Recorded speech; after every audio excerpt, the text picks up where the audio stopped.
24 नवंबर 1971 को एक आदमी north west Orient airlines flight 305 में चढ़ा, जो पोर्टलैंड ओरेगन से सिएटल वॉशिंगटन जा रहा था। उसने अपना नाम डैन कूपर बताया। थोड़ी देर बाद उसने फ्लाइट अटेंडेंट को बताया कि उसके पास बॉम्ब है। उसने $2 लाख और 4 पैराशूट्स मांगे। सिएटल टकोमा एयरपोर्ट पर कूपर ने पैसेंजर्स को छोड़ दिया। प्लेन में फ्यूल भरा गया और कूपर ने क्रू को मेक्सिको सिटी के लिए उड़ान भरने को कहा। उड़ान के दौरान कूपर ने प्लेन का पिछला दरवाजा खोला और रात के अंधेरे में कूद गया। बस फिर वो कभी दिखाई नहीं दिया। उसके इस हाईजैक ने पूरी दुनिया को हिलाकर रख दिया। FBI ने तुरंत इन्वेस्टिगेशन शुरू की। उन्होंने कूपर के डिस्क्रिप्शन के आधार पर हजारों सस्पेक्ट्स की जांच की, लेकिन कुछ पता नहीं चला। फिरौती के पैसों का थोड़ा सा हिस्सा 1980 में कोलंबिया रिवर के किनारे मिला। बस यही एक क्लू था।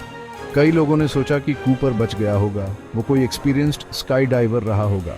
मौसम खराब था और जगह जंगली थी, लेकिन इम्पॉसिबल नहीं था। दूसरी तरफ कुछ का मानना था कि कूपर बच नहीं पाया होगा। सालों से कूपर की असली पहचान और क्या हुआ इस पर बस अटकलें ही लगती रही हैं। कई थ्योरीज सामने आई हैं।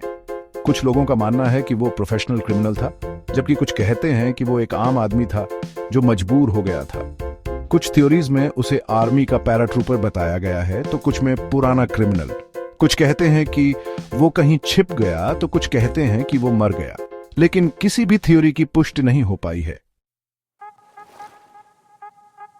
कूपर के हाईजैक का एविएशन सिक्योरिटी पर बहुत बड़ा असर पड़ा। इस घटना के बाद एयरपोर्ट्स पर सिक्योरिटी बढ़ा दी गई। मेटल डिटेक्टर्स आम हो गए।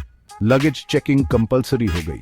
बोइंग 727 प्लेन्स में एक नई टेक्नोलॉजी कूपर वेन लगाई गई, जो उड़ान के दौरान पिछला दरवाजा खुलने से रोकती है।